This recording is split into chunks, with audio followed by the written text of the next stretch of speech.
जय श्री कृष्ण। नमस्कार दोस्तों, आपका स्वागत है। दोस्तों, देव गुरु बृहस्पति को बुद्धि और शिक्षा का कारक माना जाता है। गुरुवार को बृहस्पति देव की पूजा करने से धन्य धान्य विद्या, सम्मान, प्रतिष्ठा और कई अन्य मनवांछित फलों की प्राप्ति होती है। धार्मिक ग्रंथों के अनुसार गुरुवार को भगवान बृहस्पति की पूजा का विधान है।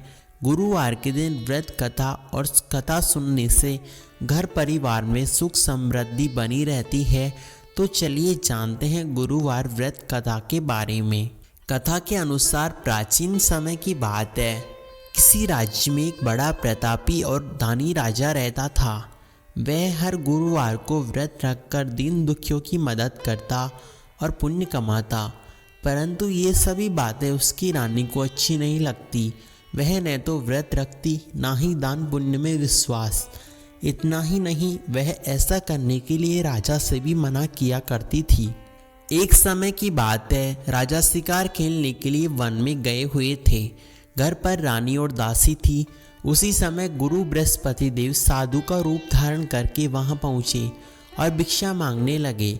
साधु ने जब रानी से भिक्षा मांगी तो वह कहने लगी, हे साधु महाराज, मैं इस दान पुण्य से तंग आ चुकी हूँ। आप कोई ऐसा उपाय बताएं जिससे ये समस्त धन नष्ट हो जावे और मैं आराम से रह सकूं। इतना सुनकर बृहस्पति देव ने कहा, हे देवी, तुम बड़ी विचित्र हो। संतान और धन से भला कौन दुखी होता है। अगर अधिक धन है तो इसे शुभ कार्यों में लगाओ। कुंवारी कन्याओं का विवाह करवाओ। धन को शुभ कर्मों में खर्च करो, जिससे तुम्हारे दोनों लोग सुधरेंगे। परंतु शादी की ये सभी बातें रानी को कहाँ अच्छी लगनी थी।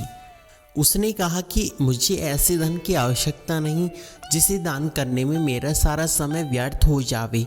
तब साधु ने कहा, अगर तुम्हारी देवी ऐसी ही इच्छा है तो मैं बताता हूँ, वैसा तुम करना।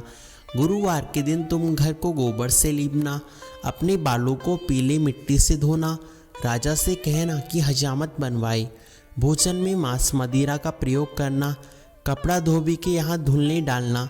इस प्रकार 7 गुरुवार करने से निश्चय ही तुम्हारा समस्त धन नष्ट हो जाएगा। इतना कहकर साधु के रूप में बृहस्पति देव थे, वे अंतर्ध्यान हो गए। साधु के अनुसार कई बातों को पूरा करते समय रानी को केवल 3 गुरुवार ही बीते थे कि उसका समस्त धन नष्ट हो गया। भोजन के लिए अब राजा का परिवार तरसने लगा। तब एक दिन राजा ने रानी से कहा, हे देवी, तुम यहीं रहो, मैं दूसरे देश को जाता हूँ, क्योंकि यहाँ पर सभी मुझे जानते हैं। देश परदेश चोरी भी बरोबर है, इसलिए मैं यहाँ कोई छोटा कार्य भी नहीं कर सकता।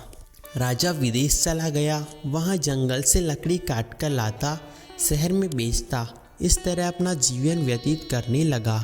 इधर राजा के प्रदेश जाते ही रानी और दासी बड़ी दुखी हो चुकी थी। एक बार जब रानी और दासी को 7 रोज बिना भोजन किए रहना पड़ा तो दासी ने अपने रानी से कहा, हे दासी, पास ही के नगर में मेरी बहन रहती है। वह बड़ी धनवान है। तू उसके पास जा और 5 सेर बेचन मांग ला, जिससे कुछ समय के लिए तो गुजरे भी। दासी रानी की बहन के पास जा पहुंची। उस दिन गुरुवार था तो रानी की बहन उस समय बृहस्पतिवार की कथा सुन रही थी। दासी ने रानी की बहन से अपनी रानी का संदेश दिया, लेकिन रानी की बड़ी बहन ने कोई उत्तर नहीं दिया। जब दासी को रानी की बहन से कोई उत्तर नहीं मिला तो वह बड़ी दुखी हुई और क्रोध में आकर वहां से चल पड़ी।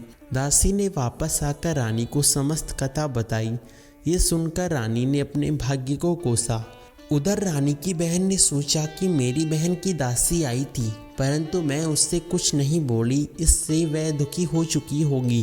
कथा सुनकर पूजा समाप्त कर वह अपनी बहन के घर आई और कहने लगी, हे बहन, मैं बृहस्पतिवार का व्रत कर रही थी। तुम्हारी दासी मेरे घर आई थी, परंतु जब तक कथा पूरी होती है तब तक ना उठते हैं ना ही बोलते हैं, इसलिए मैंने कुछ जवाब नहीं दिया। कहो दासी क्यों गई थी। रानी बोली, बहन देखो, तुमसे कोई बात छिपी नहीं है। हमारे घर में खाने तक को अनाज नहीं है। ऐसा कहते कहते रानी की आंखें भर आई और उसने समस्त कहानी बता दी। पिछले 7 दिनों से भूखे रहने की पूरी बात बता दी। रानी की बहन बोली, देखो बहन, भगवान बृहस्पति देव समस्त लोगों की मनोकामनाएं पूर्ण करते हैं। देखो शायद तुम्हारे घर में अनाज रखा हो। पहले तो रानी को विश्वास नहीं हुआ, पर बहन के आग्रह करने पर उसने दासी को अंदर भेजा तो उसे सचमुच अनाज का घड़ा भरा दिखाई दिया। ये देखकर दासी को बड़ी हैरानी हुई। रानी दासी से कहने लगी, हे रानी, जब हमको भोजन नहीं मिलता तो हम रोज ही व्रत किया करते। क्यों न इस व्रत की कथा की विधि पूछ ली जावे और हम भी इस व्रत को करें, ताकि हम भी व्रत कर सकने के कारण रानी ने अपनी बहन से बृहस्पतिवार के बारे में पूछा। उसकी बहन ने कहा, बृहस्पतिवार के दिन चने की दाल और मुनक्का केले की जड़ में अर्पित करे, दीप जलाए, व्रत कथा सुने, पीले भोजन करे। इसके बाद बृहस्पति और भगवान विष्णु प्रसन्न होते हैं। व्रत और कथा की विधि बताकर रानी की बहन घर को लौट गई। 7 दिन के बाद जब गुरुवार आया तो रानी और दासी फिर से घर गई। वह गुड़साल में जाकर चना और गुड़ बीन लाई। फिर उसने केले की जड़ में भगवान विष्णु का पूजन किया। अब पीला भोजन की चिंता को लेकर दोनों बड़ी दुखी हुई। चूँकि उन्होंने व्रत किया था, इसलिए बृहस्पति देव उनसे अत्यंत प्रसन्न थे। वह एक साधारण व्यक्ति का रूप धारण कर 2 थालों में पीला भोजन देकर चल दिए। भोजन पाकर दासी बड़ी प्रसन्न हुई। फिर रानी और दासी दोनों ने मिलकर साथ भोजन किया। उसके बाद सभी गुरुवार को व्रत और पूजा करने लगे। बृहस्पति देव की कृपा से उनके पास फिर से धन संपत्ति आ गई, परंतु रानी फिर से उसी प्रकार का आलस्य करने लगी। तब दासी बोली, देखो रानी, तुम पहले भी इस प्रकार का आलस्य करती थी। तुम्हें धन रखने में कष्ट होता था, इस कारण सभी धन नष्ट हो गया। अब जब देव बृहस्पति की कृपा से धन प्राप्त हुआ है तो तुम फिर से आलस्य करने लगी हो। रानी को समझाते हुए दासी कहती है कि बड़ी मुसीबतों के बाद हमने ये धन पाया है, इसलिए हमें दान पुण्य करना चाहिए। भूखे मनुष्यों को भोजन, कुंवारी कन्याओं का विवाह कराना चाहिए, धन को शुभ कर्मों में खर्च करना चाहिए।